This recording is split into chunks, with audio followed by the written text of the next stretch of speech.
On behalf of our cast of two, good afternoon, ladies and gentlemen. Welcome to Oak Stadium on the Saboba Reservation, where we present to you Week 13 action in the LCFL, as today the SoCal Coyotes take on the Inglewood Blackhawks. And for the Blackhawks today, this is a control your destiny game. With the win today, they will have just one loss on the regular year. The Coyotes will have two. Remember, they got stunned in Week 1 with the depleted roster, losing to the Stallions, and many thought at that time the Stallions were something. Well, until they had that gut check against the Blackhawks midway through the year, and then last night's whitewash.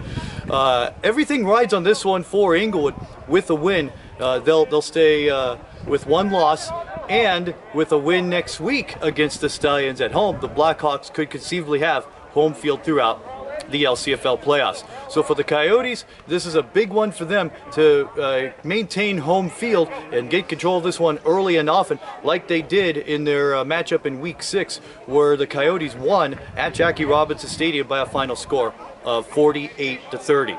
This should be a wonderful matchup. It's the top two teams in the league. They've been the top two for the past 2 seasons, and the matchups are fairly even. So we're ready for kickoff. We can't wait to bring all of this for you here today.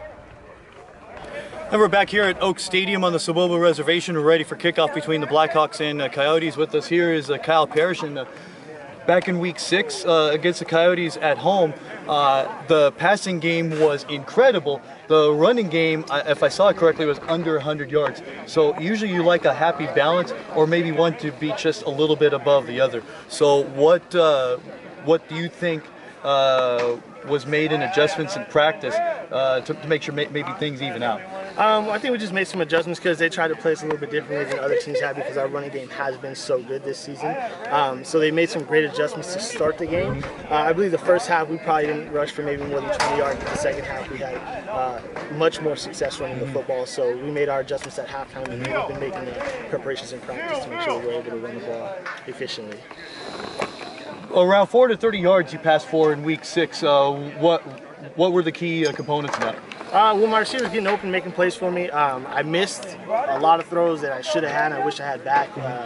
Probably could have had more yardage, but other than that, we got in a rhythm. Receivers started getting open. We started finding out what was working for us, and just making plays. And what are your expectations for today? Hopefully we get a win. We feel real confident about what we got going on. We've made all the adjustments we need to make in practice. Kind of a chess match now, so we'll hopefully get one up on them and see what we got going forward. Well, we appreciate your time. Best of luck. Thank you. Get you in, get you out. There he is. Kyle Parrish will be back with more in a moment. And we're back here at Oak Stadium right before kickoff. I think I played wide receiver for the first time in 10 years there as a split in there. But with us is Danye Coleman, and you get to see the Coyotes, and something that did not happen in Week 6. What things did you see that concerned you? They running back. A lot of check down routes with the running back. We didn't account for them. So basically, they didn't really run nothing deep. A lot of 1-2-3 throw, a lot of missed tackles on our behalf. So I think we're ready for them. As you know, me and Roy was out that week. Right.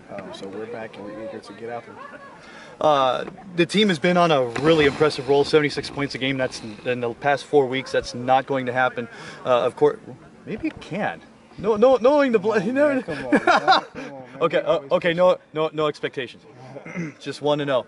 But seeing the Coyotes, and as far as their defense, you saw them also on film. What things did you see that maybe the Blackhawks could exploit today? It was a little bit more physical. I think they out-physicaled us at the point of attack. We had a great week of practice, and we've been preparing since we lost to them. We've been preparing for this game. So I believe that our offense is ready for them. We're ready to go. A couple new additions to our offensive line. I believe that we're ready to go. And what are your expectations for this afternoon? Just go out there, play hard, play fast, fly around, have fun. I love that. Right. Get him in, get him out. There he is, Danye Coleman. We'll be back with the kickoff coming up in a moment. All right, so here we are, Saboba Casino, the Oaks Field. He just lost his baby in the top. We are going to get kicked off here in just a few moments. The Blackhawks and the Coyotes both have 8-1 records here in the LCFL. The lone loss for the Coyotes coming against the Stallions in Week 1 of LCFL play. And the Coyotes handed the Blackhawks their lone loss of the year. Yeah, 48 to 30. 48 to 30 just a few weeks ago, but they're gonna try to avenge that loss tonight, and basically this is home field advantage. Whoever wins this game throughout the LCFL playoffs. I'll be your camera guy. I'm Jay Tando. We're gonna have John Tyler as our play-by-play guy. John, tell us about the game today. Yeah, this is going to be a big one. The Blackhawks, you know, they banded together about a month ago and said, well, we needed a bus. And I think it just helps with the camaraderie, especially on road games, those that are lengthy.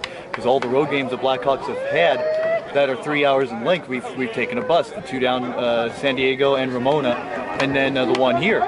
Right. And so they're rolling 50 deep today. The Coyotes, we saw, you counted earlier, there was about, what, 30 to 35 35, or so. yeah. And we'll see if it's just a war of attrition and a war of wills, and how many players, if any, on the Coyotes will play both sides of the ball. Zach Adkins is warming up right now. He's ready to go. He threw for 528 yards in the Week 6 matchup at Jackie Robinson Stadium. And so that'll be the key thing. Will the Coyotes once again carve apart the Blackhawks like they did in Los Angeles? So it's a big matchup all around. I look forward to it. Big game. We're going to kick off in just a few moments. The final score in a major upset. The SoCal Coyotes 20, the Inglewood SoCal Coyotes 38, the Inglewood Blackhawks 20. It's weird to have the Inglewood Blackhawks be on the short end of the score, but that's what it is. They were outscored by 35, and you could hedge it on a personal foul call when the Coyotes had third and extra long. That really changed things around. So that'll do it. The Blackhawks will play in 2 weeks. On November 7th, they will not play on Halloween. They'll host the San Diego Stallions, who should be warned of an onslaught, perhaps, because they've been on a tailspin through the 8th week of the year. We'll see you in 2 weeks. Thanks for watching. Follow us here at Blackhawk TV. Have yourself a pleasant good afternoon. Thank you, John Tyler. I've been your camera guy, Jay Tando. John Tyler's been our play-by-play guy. Let's meet up again in a couple weeks.